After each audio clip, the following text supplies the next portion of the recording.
From South Carolina Public Radio, this is the South Carolina Lead. I'm your host, Gavin Jackson, and this episode was recorded on August 24th, 2023, from South Carolina Public Radio studios here in Columbia. Just so you know, some of the information in this podcast may have changed by the time you've heard it. Programming note. Alert. Programming note alert. Pew, pew. We will be dropping the Tuesday podcast a little bit later on Tuesday, maybe Wednesday, hopefully Tuesday, because I will be traveling, so please bear with us. It's not even a vacation. It's basically work because it's a family thing. Give me grace. Bear with me.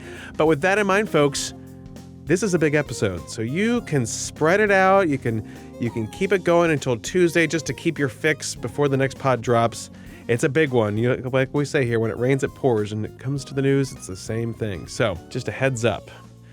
In this episode, we bring you coverage of the South Carolina Supreme Court's 4-1 decision to uphold the state's 6-week abortion ban law, which is now in effect. We also have another deep dive in this episode, and we look at the first Republican presidential primary debate and the big moments with two of our homegrown candidates. And we have analysis, too. We paid for analysis in this episode. Donkey sauce. The Lead loves hearing from everyone. That's why we have set up a voicemail box so you guys can call and share your thoughts, your hot takes, and your questions at 803-563-7169. You can also text that. We're also interested in hearing your feedback about the podcast itself, what you like, what you don't like, what you want to see more of, what you want to hear less of. Leave us your name, where you're calling from, and what's on your mind. 803-563-7169.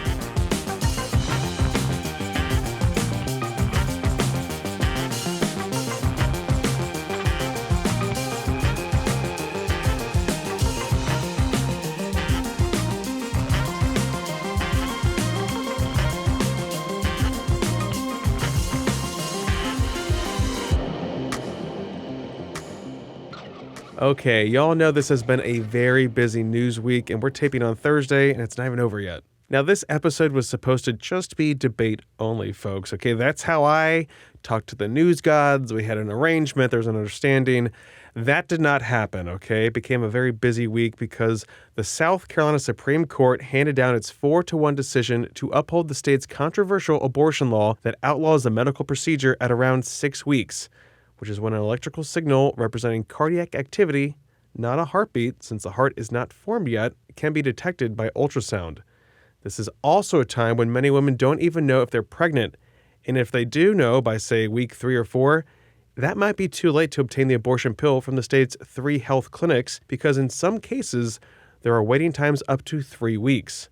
If you're not in Greenville, Columbia, or Charleston, then that's even more of a challenge. Now, abortion access advocates stressed on Wednesday that folks should continue to reach out for assistance if they're seeking an abortion. But we have so much to get into, so let's start off with an overview, which South Carolina Public Radio's Vince Colblugo got from reporter Mayan Schechter about this new law. Here's their conversation with Mayan explaining what the decision means. So simply it means that abortions are no longer legal past the ultrasound detection of cardiac activity, and that's typically around 6 weeks of pregnancy when many don't know that they're pregnant. There are some exceptions. They're very narrow. They include if the pregnancy is a result of rape or incest, that's only up to 12 weeks, and there is a reporting requirement. There's also fatal fetal anomaly and the patient's life. But in short, the new law means South Carolina now joins the list of southern states that have aggressively sought to restrict abortion access, and South Carolina now becomes one of the most restrictive states in the country. So the state Supreme Court ruled earlier this year that a similar abortion ban was unconstitutional. Tell me, what's changed since then? So the biggest change is the court makeup. When the Supreme Court in January made that 3-2 ruling that ruled a 6-week ban unconstitutional, there was one woman on the court, that was Kay Hearn, and she had to retire due to the state's mandatory retirement age of 72. In her place, the legislature elected Judge Gary Hill, and that resulted in the all-male court. Now, of course, after months of infighting between Republicans, the House and the Senate finally came to an agreement to move the 6-week ban forward and compromised over their discrepancies or issues with that. There was also a swing vote. Justice John Few, who was the swing vote in January, wound up writing in the majority this go. So, Mayan, I know this is a big question, but where do we go from here? Sure. I've covered the legislature for over 5 years, and I have colleagues who've covered it far longer. And I would never confidently say this is the last we'll hear about abortion restrictions because every year that I've covered the State House, there's been a debate. Earlier today, Senate Majority Leader Shane Massey told reporters that he does expect this issue to be a general election issue for voters. But he also said that he hopes that the legislature takes a breather after having this debate all year. This is the consensus policy agreement here, so I hope that this is where we'll land for a while. But next year, of course, is election year. All 170 lawmakers will be up for re-election in November, so restrictions are sure to come up. And we already know that there is a concerted effort to oust vulnerable Democrats and even oust some of the Republican female senators who voted against the abortion ban with Democrats. As far as what comes next for Planned Parenthood South Atlantic, here's what their public affairs director, Vicki Ringer, had to say. Quite literally, until we change the players, the plays in South Carolina are going to remain the same. Two great friends of the pod there. And we continue our team coverage with Scott Morgan, who will also bring us additional coverage in the coming days, along with other reporters. But he got this reaction from two practicing gynecologists about how the law will affect them and their patients. Prenatal care doctors in the state are some of the most vocal opponents of strict abortion bans. In large part, says Dr. Crystal Tomlin, that's because people who wrote the law and people who practice the law are not the same people. And if I'm being legislated by people who don't know medicine, then that's going to impact my ability to truly provide quality patient care. Dr. Tricia Seal says she's worried for families who will need late abortions in serious situations, given the strictness of the law. I do a lot of second trimester terminations of pregnancy for maternal health conditions and for fetal anomalies. And for the brief times when we've had our 6-week ban in place here in South Carolina, that was devastating to those second trimester families. The all-male state Supreme Court voted 4-1 to uphold a ban on most abortions past 6 weeks. Minutes after the state Supreme Court decision was handed down, I visited the Planned Parenthood clinic here in Columbia with my aunt. There we found a Planned Parenthood escort waiting for folks. But patients, some of whom had traveled from as far away as Texas to South Carolina, were turned away because the 22-week abortion law that was in place before was suddenly no longer the law of the land. There were also members of A Moment of Hope, which is an evangelical Christian outreach for women arriving at Columbia's Planned Parenthood. According to their website, they train, equip, and mobilize Christian believers to be peaceful, prayerful, law-abiding messengers of gospel-centered hope and practical help. One of them was 16-year-old volunteer Rebecca Leitner, who expressed her joy at the Supreme Court decision. I have never seen this happen before, so I was so excited. This is a step forward. And praise to God, because I've been praying for this to happen for years that I've known about Planned Parenthood and this ministry. It's been awesome, and I keep praying that one day it might be banned completely. Now, I could read you part of the decision and the concurrent opinion by Justice John Cannon-Few, who was the swing vote in the January 3-2 decision in Planned Parenthood 1. But I'll use this clip from the May hearing in which Justice Few questions Planned Parenthood Federation of America lawyer Catherine Humphreyville to give you an idea of his thinking about the 2023 law compared to the 2021 law. Again, Cannon-Few, Chief Justice Donald Beatty, and now retired Justice Kay Hearn, the last woman to serve on the South Carolina Supreme Court, found that the incredibly similar 2021 law violated our state's constitutional right to privacy. There is contained in the statements in that act, perhaps, an encouragement of our citizens to think more actively about contraceptives. That's one. Secondly, there's this somewhat considerable treatment, at least in the briefs, of the idea that couples who are sexually active should be actively thinking about pregnancy testing as a way of giving the couples more choice. Is that not a valid notion? So first, Your Honor, with regard to the contraceptive issue, I think you're absolutely correct that this is required by the Affordable Care Act, that is already existing in federal law. And second, that they enacted the same policy. It's a 6-week ban, just like SB 1 was, goes to the issue that's not a separate policy determination that would justify departing from Planned Parenthood 1.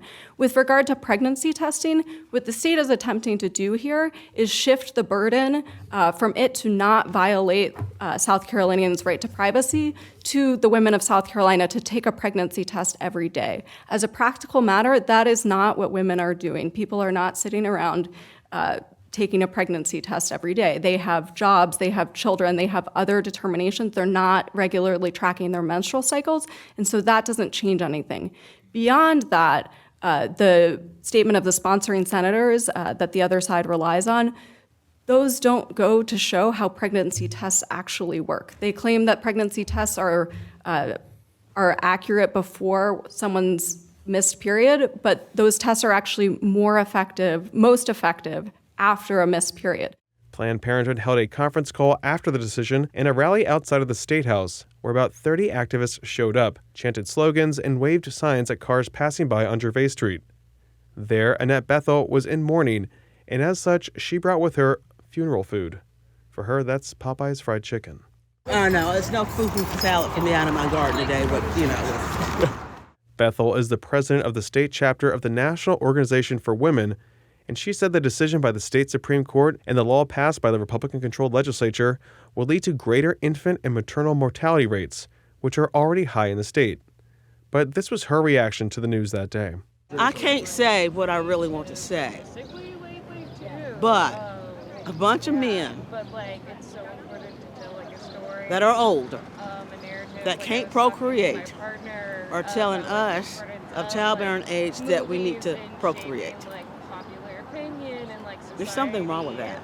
Emily Scott held up a homemade sign that said, quote, "Grab them at the ballot box," quote, signifying that she hopes there will be changes to the makeup of the all-Republican State House, even though the Republicans made gains in the 2022 election. Oh, I'm so disappointed. We've gone backwards since, I grew up in the 60s and the 70s, and we've gone backwards. So abortion is health care, and the one thing I think is this is going to help us energize voters.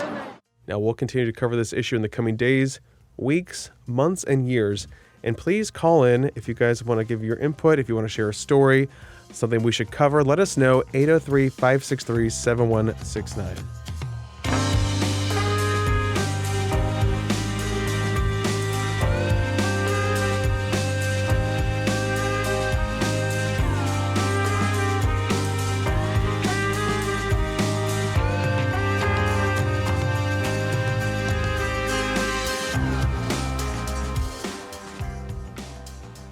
Moving on somewhat, abortion was also a topic that came up in the first Republican presidential primary debate hosted by Fox News in Milwaukee on Wednesday evening. The topic, along with the economy, climate change, former President Donald Trump's fourth indictment, crime, and education, were the big topics that 8 qualified candidates tackled during the 2-hour-long and at times unruly debate. I spoke with College of Charleston political science professor Gibbs Knotts about some of the moments that stood out to him, as well as former South Carolina GOP Executive Director Alex Stroman, who was at the debate with a strong contingent of South Carolinians. Trump opted not to attend and appeared in an interview with former Fox News personality Tucker Carlson. But we're going to focus on what happened at the debate. Now, the biggest takeaway that Gibbs had was former Governor Nikki Haley's performance. Take a listen. I thought it was a great night, Gavin, for Nikki Haley. She didn't have a lot of time speaking, but when she spoke, she really made it count. I don't care about polls. What I care about the fact is that no one is telling the American people the truth. The truth is that Biden didn't do this to us. Our Republicans did this to us, too.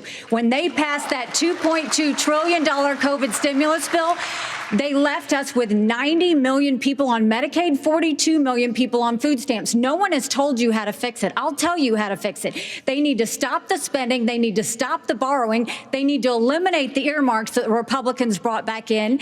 And they need to make sure they understand these are taxpayer dollars. It's not their dollars. And while they're all saying this, you have Ron DeSantis, you've got Tim Scott, you've got Mike Pence. They all voted to raise the debt. And Donald Trump added $8 trillion to our debt. And our kids are never going to forgive us for this. And so at the end of the day, you look at the 2024 budget, Republicans asked for $7.4 billion in earmarks. Democrats asked for $2.8 billion. So you tell me who are the big spenders. I think it's time for an accountant in the White House. Vice President Pence. That was Haley there, going right in on some of her top opponents right out of the gate. And she didn't stop there. Here's Gibbs. She definitely flexed her foreign policy chops and prowess.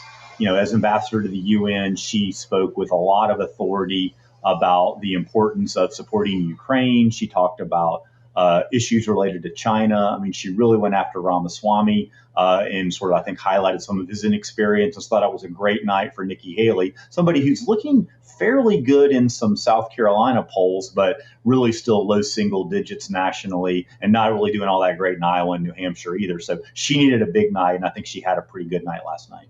Now, here's that huge moment Gibbs was talking about between Haley and biotech entrepreneur Vivek Ramaswamy, who was getting into fights specifically with former Vice President Mike Pence, former New Jersey Governor Chris Christie. Oh, how you doing? And about an hour and 20 minutes into the debate, when it came to Ukraine and Ramaswamy said he wouldn't support sending more money to the country at war with Russia, Haley had had enough.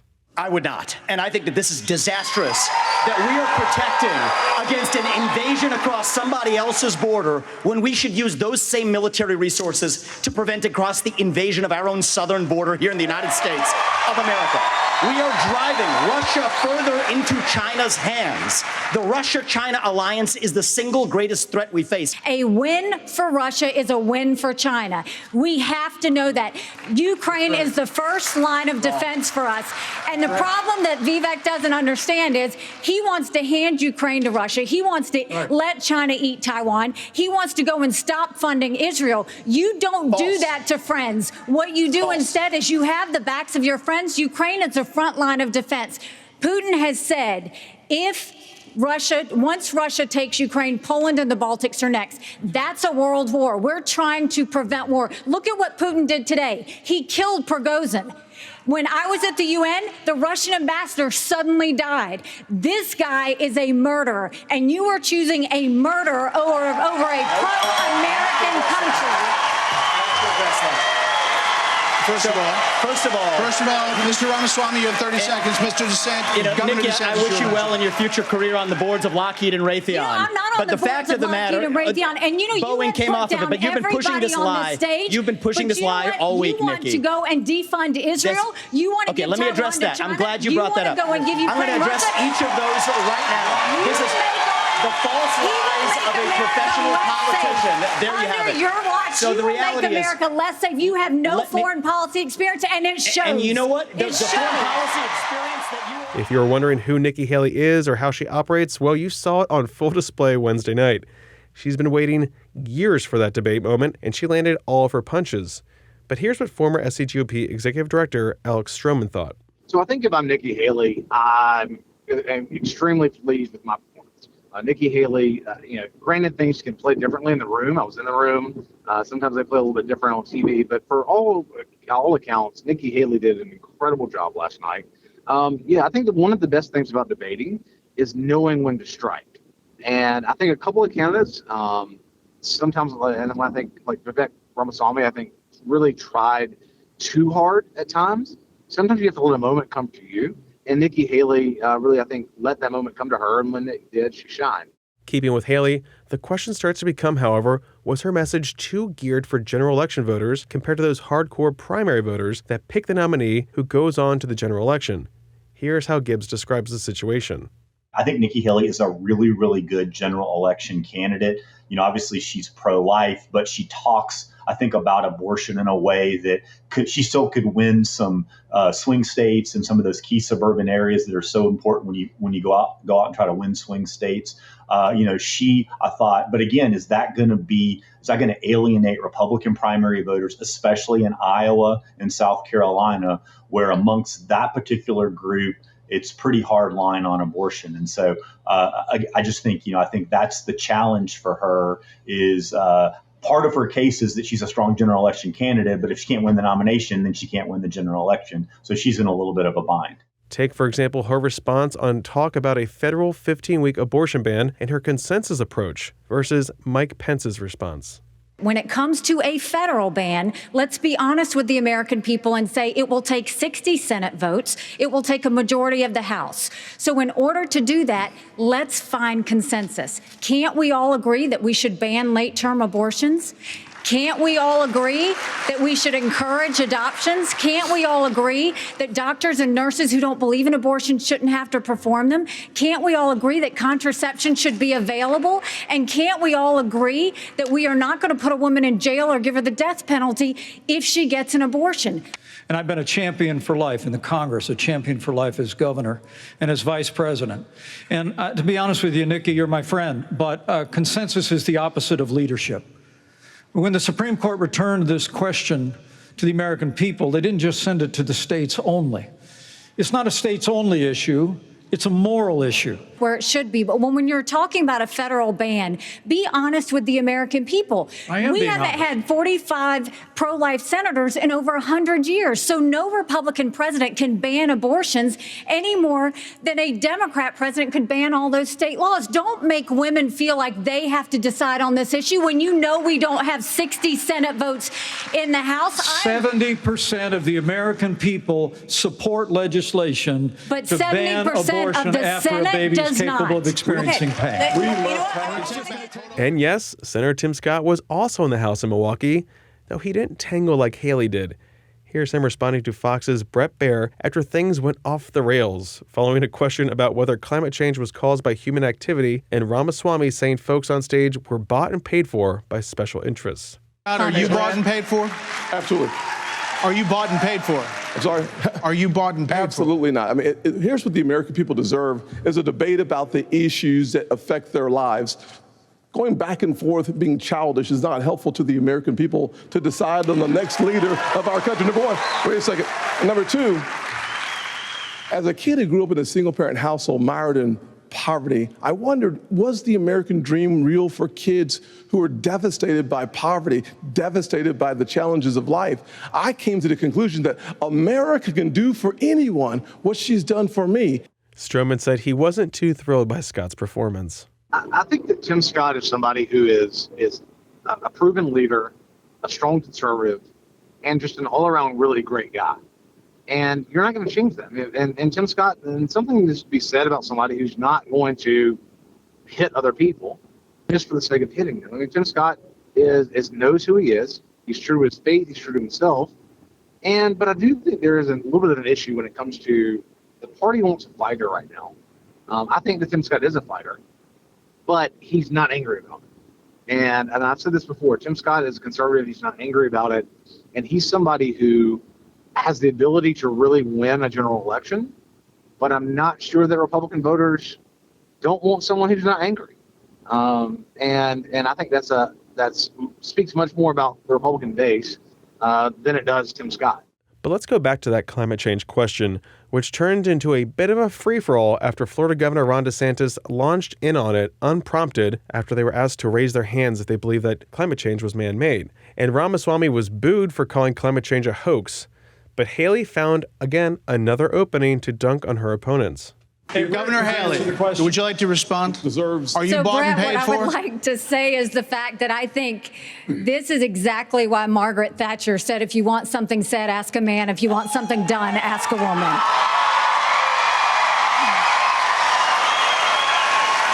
First of all, we do care about clean air, clean water. We want to see that taken care of, but there's a right way to do it. And the right way to do it is, first of all, yes, is climate change real? Yes, it is. But if you want to go and really change the environment, then we need to start telling China and India that they have to lower their emissions. Scott, again, faded into much of the background, but no gaffes or anything like that, similar to Ron DeSantis. Both were strong when they needed to be, and for Scott, he left them laughing while making light of transgender issues in his closing statement. I was a disillusioned young man growing up in a single-parent household mired in poverty. I wondered if the American dream was real for a kid like me. I can stand before you today and say the dream is alive, it is well, and it is healthy. I had the good fortune of a mom who worked 16-hour days, making sure we have food on our tables. She taught me that if you're able-bodied in America, you work. If you take out a loan, you pay it back. If you commit a violent crime, you go to jail. And if God made you a man, You play sports against men.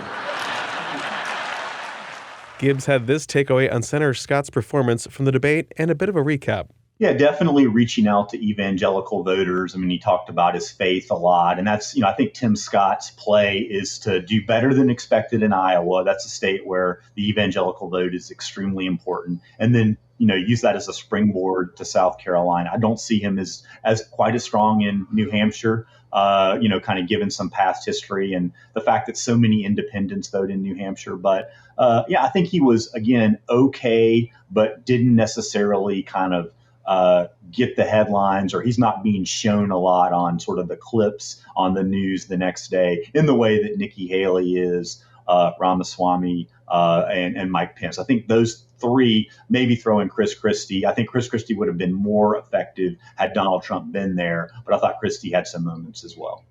Now, there were so many other moments that I clipped to share, but there's just such little time in this podcast, folks. I wanted to focus on our folks, the people that you know more.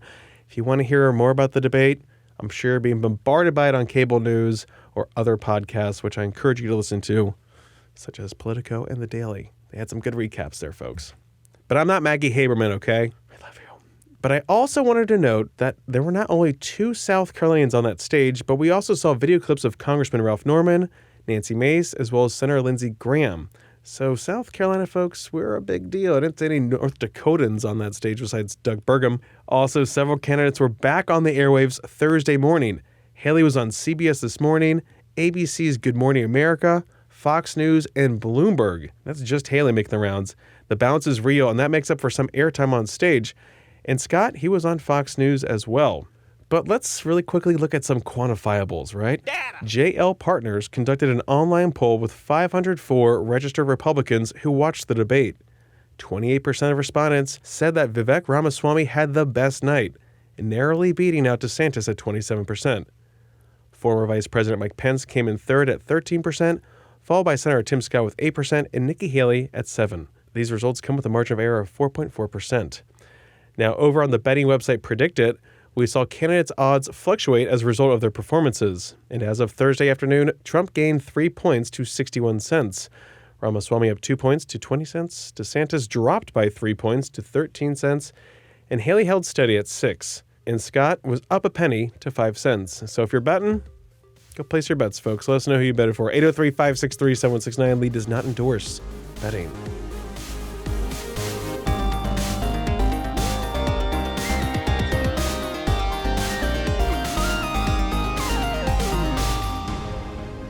Welcome to the wind down section, our little break from the news. And AT, it's not just a little break, it's going to be a quick break. It's so quick little. Break. What a small little break from the news. I mean, we had so much news. I mean, I'm using too much of the break. Speak really quick. It took so much to put this episode together this week, folks. It is 5 p.m. on Thursday right now. We are working overtime by 1 minute. We're in double pay, okay? Anyway, yeah. Gavin, we do have a call. Is that okay with you? Yeah. It's a very good... We've got Scott in this episode. We've got Mayan. We've got Vince. Vince briefly took over this podcast, if you listen to his questions, and I'm like, 3 very good friends of the pod, so why not round it out with one more great friend, okay? Oh, that would be music to my ears. That be great? Okay, here we go. Make me feel good. Here we go. Hello, Gavin and AT. This is your friend Meg.